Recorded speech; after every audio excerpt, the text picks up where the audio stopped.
हम सभी जानते हैं कि परमवीर हनुमान भगवान राम के सबसे बड़े और परम भक्त हैं।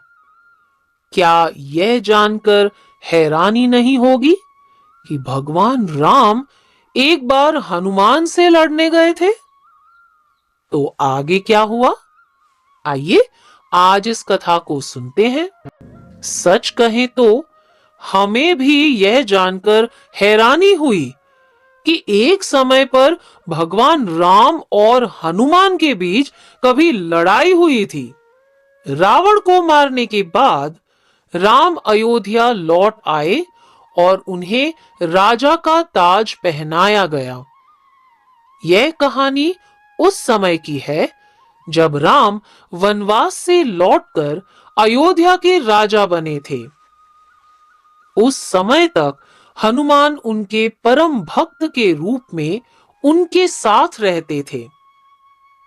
एक बार अयोध्या के शाही दरबार में ऋषियों और विद्वानों की एक बैठक आयोजित की गई। इसमें वशिष्ठ और विश्वामित्र जैसे महान संत मौजूद थे। वे इस बात पर चर्चा करने के लिए एकत्रित हुए थे कि कौन अधिक शक्तिशाली है, भगवान राम या उनका नाम। हनुमान जी भी दरबार में उपस्थित थे। वे सभी ऋषियों की बातों को सुन रहे थे, लेकिन उन्होंने अपनी लेकिन भगवान नारद का दृष्टिकोण अलग था।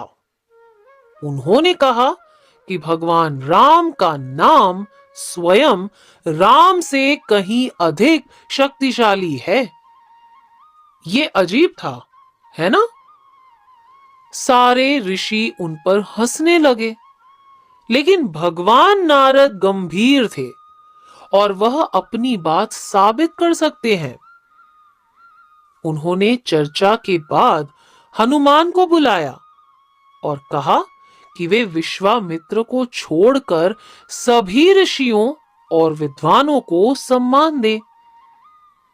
हनुमान भगवान नारद का बहुत सम्मान करते थे और उन्होंने वही किया जैसा कहा गया था। शुरू में ऋषि विश्वामित्र ने हनुमान के इस व्यवहार का बुरा नहीं माना, लेकिन नारद ने विश्वामित्र से कहा कि हनुमान ने जानबूझकर ऐसा किया है ताकि वह उनका अपमान कर सके। इससे ऋषि विश्वामित्र क्रोधित हो गए और वे हनुमान के अपमानजन के लिए सीधे भगवान राम के पास गए और हनुमान को मारने का आदेश दिया। हालांकि भगवान राम उनके प्रिय भक्त हनुमान को मारना नहीं चाहते थे, लेकिन गुरु विश्वामित्र का आदेश भी नहीं टाल सकते थे। भगवान नारद हनुमान के पास गए और बताया कि राम उन्हें मारने के इरादे से यहां आ रहे हैं। हनुमान को समझ नहीं आया कि उनके प्रिय भगवान राम उन्हें क्यों मारना चाहते हैं और वे इससे काफी दुखी थे। हनुमान को उदास देखकर भगवान नारद ने उन्हें चिंता न करने के लिए कहा। उन्होंने हनुमान से कहा कि वे शांत रहें और भगवान राम के नाम का जाप करते रहे, यानी राम नाम, श्री राम जय जय राम। भगवान राम वहां आए और अपने व्यवहार के बारे में हनुमान से पूछने लगे, लेकिन हनुमान राम के प्रति समर्पित थे और सच्ची श्रद्धा के साथ उनका नाम यानी राम नाम जपने में लीन थे। भगवान राम ने एक के बाद एक हनुमान पर तीर चलाना शुरू किया, लेकिन ये क्या चमत्कार था? उनके किसी भी तीर से हनुमान जी को कोई चोट नहीं पहुंची।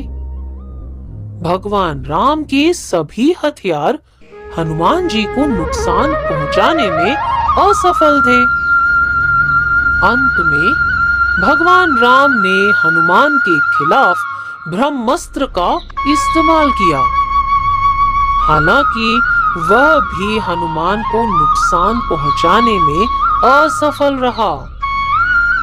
भगवान राम को इस पर बहुत आश्चर्य हुआ और सोचने लगे कि उनके सभी हथियार हनुमान को नुकसान पहुंचाने में क्यों विफल हो रहे थे। बाकी संत जो ये सब देख रहे थे, वे भी बेहद आश्चर्यचकित थे। ऋषि नारद विश्वामित्र के पास पहुंचे और स्वीकार किया कि उन्होंने हनुमान को उकसाया था। जब भगवान राम को नारद की शरारत के बारे में पता चला, तो उन्होंने हनुमान के खिलाफ अपनी लड़ाई रोक दी। नारद ने भगवान राम और अन्य लोगों को बताया कि चूंकि किसी को भी राम नाम की शक्ति पर विश्वास नहीं था, इसलिए उन्होंने भगवान राम और हनुमान के बीच इस तरह के युद्ध की योजना बनाई थी। और यह साबित हो गया कि भगवान राम का नाम स्वयं राम से अधिक शक्तिशाली है। जब हनुमान राम नाम का जप कर रहे थे, तब भगवान राम के सारे हथियार उन्हें कोई भी नुकसान नहीं पहुंचा सके। इस प्रकार भगवान राम और भगवान हनुमान के बीच युद्ध की यह कहानी हमें भगवान राम के नाम पर विश्वास करने और जप करने के महत्व को दर्शाती है। यह एक सर्वोच्च शक्ति है। जय श्री